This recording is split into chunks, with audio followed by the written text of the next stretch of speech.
Hi, welcome back to our online lecture here in the Earliest Humans unit. In part one, we were looking at really the origin of humans, and we looked at a couple pieces of evidence that suggested that humans might be related to some beings that walked this planet 3.5 or 3.6 million years ago. It's interesting observations. However, it doesn't definitively prove that humans are that old. It just kind of gives us some evidence in which to suggest maybe we're older than we originally thought. Here in part two, we're going to focus on human migrations and the beginning of agriculture, really kind of the heart of our lecture here. We're going to see how humans left Africa, and we're going to see what farming did for them once they discovered it. So let's take a look. So here's the migration routes out of Africa. Again, based on our evidence, we can see humans at least lived in Africa upwards of 150,000 years ago, maybe even considerably longer ago than that. But if you follow this, we follow the evidence. And you follow evidence like spearheads and knives and different artifacts that humans create, and you can kind of see a path. Getting up into Europe, getting up into Russia, eventually crossing the Bering Strait over into North America, all the way down to the tip of South America. We've traced this, and we have, historians have a pretty good idea of when humans migrated and how they did it. We're going to talk about why that happened here pretty quickly. So humans migrate. Humans are known as Homo sapiens, which mean wise men due to our brain size. And that's really one of the big things that sets us aside, from every other being on this planet, is our capacity to think and manipulate the environment around us. Now, eventually, Homo erectus and Homo sapiens migrated out of Africa. I showed you this on the map we just looked at. We know they moved. We followed their fossils. We followed their artifacts, and we can kind of see how someone goes. It's kind of like breadcrumbs in Hansel and Gretel's story. Once you kind of find some clues in one place and go a couple miles down the road and find similar artifacts, you start seeing a pattern of migration. And that tells us they were moving. And it took thousands of years to do this, of course. So early humans were nomads. Nomads are highly mobile people who move from place to place foraging or searching for new sources of food. They were not setting up permanent villages yet. They were not setting up cities or anything like building giant pyramids. None of that was happening yet. They didn't have the ability to do that because the food would be used up in that area pretty quickly, and they'd have to move on. So they migrated mostly for food, and we're going to talk a little bit about that in here in just a second as we look at other reasons they might have moved. All early humans were hunter-gatherers, and I think the term there is very, very self-explanatory. Hunter-gatherers are those whose food supply depending on hunting animals and collecting plant foods. So certainly there would be a lot of, food needing to be gathered each and every day. And if there were no animals left to hunt, no berries left to pick, you had to go on to into an area that had a better food supply. So you migrated and you moved. Estimates show that they started leaving Africa around 125,000 years ago. Now, we know that early humans settled in Europe 33,000 years ago, China roughly 67,000 years ago, Australia 38,000 years ago, North America 12,000 years ago, and South America, rough estimate from 12 to 33,000 years ago. I'm never going to ask you to remember any of that, but it gives you kind of an idea of how long it took different corners of the globe to be settled. I mean, people didn't just pop up in those places. We think humans developed in Africa, and then we went on populating the globe by moving around and finding new sources of food. So we know this due to similar stone tool artifacts found in different regions that date roughly to the same period. And I've talked quite a bit about that as we've gone on here today. Now, this shows that early humans used technology. Technology is applying knowledge, tools, and inventions to meet their needs. You don't see a lot of other animals doing this. I mean, I've never seen my cats, putting up drywall and digging a trench so that they can get fresh water in every day and flush out any wastewater that they don't need. I mean, we do this because we're one of the few creatures on the planet. I mean, there's some animals that can, make nests and do other things that are manipulating the environment. Beavers build dams. Cats bury their poo. There's lots of different things that we could see, but nothing on the level of humans. We use technology each and every day, and technology doesn't have to be something like an iPhone or an Xbox One. Technology can be sharpening a stick so that you can stab your food with it, kill it, and then eventually eat it. It can be as simple as taking something and sharpening it. That can be technology. So why did humans leave Africa? Well, we really think it happened for one of three reasons. Number one, competition with other humans. If you have a couple of different tribes living in a same area and they're hunting the same animals and eating the same food, that might cause conflict between them. And we certainly know that that has happened.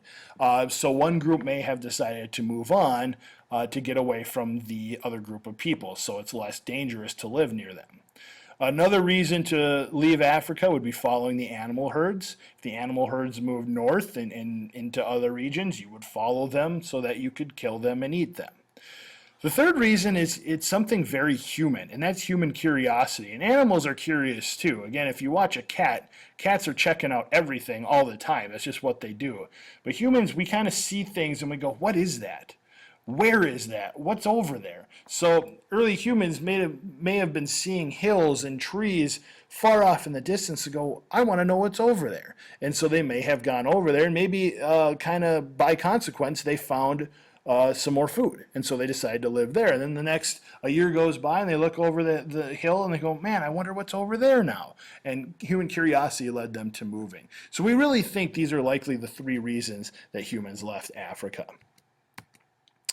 Now, eventually humans discover agriculture. Agriculture can be interchanged with the word farming. That's the word we hear more today. But agriculture will change everything. So early nomadic humans lived in bands of 25 to 70 people.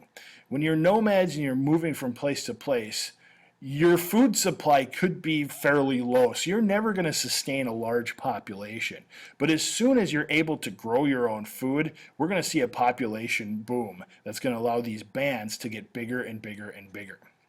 So around the year 10,000, around 10,000 years ago, the Neolithic Revolution began. That's a very fancy word. Basically, it's the beginning of farming. So think of the Neolithic Revolution as the beginning of farming. We think, and this is purely a theory, there's no evidence to back this up, but based on cultural traits, and we know kind of there was some distinct gender roles in some of these bands, this is what we think happened.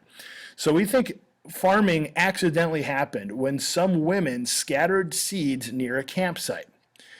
And they would have thrown it away like we would have thrown away trash. And they came back maybe the next season or the next year and noticed that crops were growing there. And kind of put two and two together and thought, well, okay, I remember this is where I dumped my food scraps or the things we couldn't eat over here, and now we've got corn growing here. And so they decided to take seeds and plant them in the ground and discovered farming. Again, it's not a definitive story, but based on what we know of the early cultures of those early humans is likely what happened. The other thing that would have helped the agricultural revolution to begin is rising temperatures. Rising temperatures worldwide provided longer growing seasons.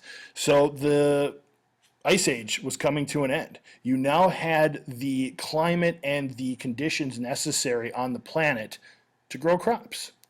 And so we take these two things together, and here we can trace that origin, the beginning of agriculture with rising temperatures and women scattering seeds and discovering the result of that scattering of seeds.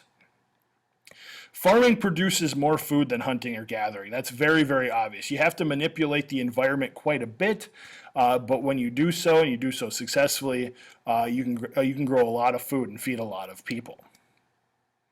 A little cartoon we found. Let you take a look at that on your own time. If you want to hit pause and read it, go ahead. I'm going to move on here. So when you have more food, it means you can sustain a higher population, which means you have more laborers. That's a really big deal, because when you have a very small band, whether it's 20 people or 30 people or whatever, pretty much their job each day every one of them, besides the small children, of course, is to find the next food source. The more people you have, the more labor you have, now you can start diversifying what it is that you need people to do. So that's going to be a pretty big deal, and we're going to talk a little bit about that in the next lecture. But due to that rising labor and farming methods, permanent settlements developed. People started developing cities. They started developing villages. That's a really big deal because they had to stay in one place to cultivate those crops, to harvest those crops, and replant those crops. So you really couldn't be a nomad anymore. So permanent settlements turned into villages. Villages eventually turn into cities. Cities turn into civilizations. In our next lecture, we're going to look at 5 characteristics that make up a civilization. So I'll tell you what that is next time. Once you reach a certain population, you can begin specialization. This is huge. People start specializing in a specific line of work. You don't need everybody to farm anymore. Maybe you only need 50 people out in the fields growing your crops and doing your hunting for you, but let's say you have 200 people in the village. Well, now you have people that can go be blacksmiths, people that can cut down firewood, people who can specifically take care of the children, maybe people who make the clay pots and the tools. That's what specialization is. Once you reach a certain population where not everybody's needed in the field anymore, you start diversifying those roles, and that's what really allows a band of people to really become a really unique culture.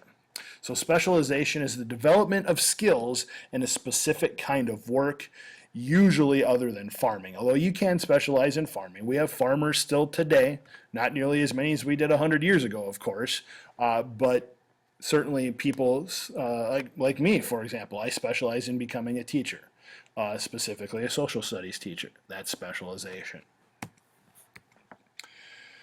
Sometimes slash and burn farming was used. It sounds exactly, it is exactly how it sounds. You cut a field down and you burn it. That ash goes into the ground as nutrients, and the next year or the next time you plant your crops, they will grow because they can use what's now in the soil as food and nutrients.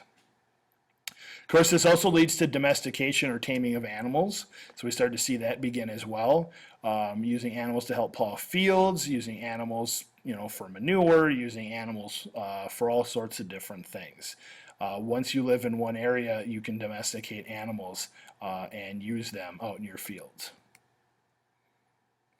Of course, when we get domesticated animals, we also get shedding. If you ever have dogs and cats, shedding on clothes since 13,500 BC. Eventually, all of this led to the creation of the first civilization on Earth, which was in Mesopotamia, and it was a civilization called Sumer. And it's right here, right on the Tigris and Euphrates River in modern-day Iraq, and we're going to talk a lot about that in our next lecture.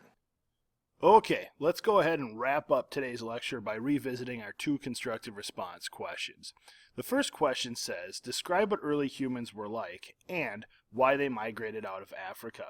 Well, let's look at this in pieces. The first part of that question says, describe what early humans were like. And there's actually 3 pieces of information that we learned today that we can use to describe early humans. The first one is we know that early humans were hunter-gatherers. That means they hunted animals and they collected plant food sources in order to survive. They had not discovered agriculture yet, so they had to be hunter-gatherers. The second thing that we learned about early humans was that they were nomads. Because of their hunter-gatherer life, they could not settle in permanent places, so they had to keep moving to either follow the herds of animals or to keep finding new plant food sources to survive. So they had to be nomads, which are highly mobile people who move around from place to place looking for new food.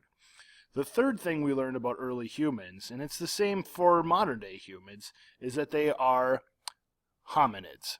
Hominids are beings that walk upright on 2 legs.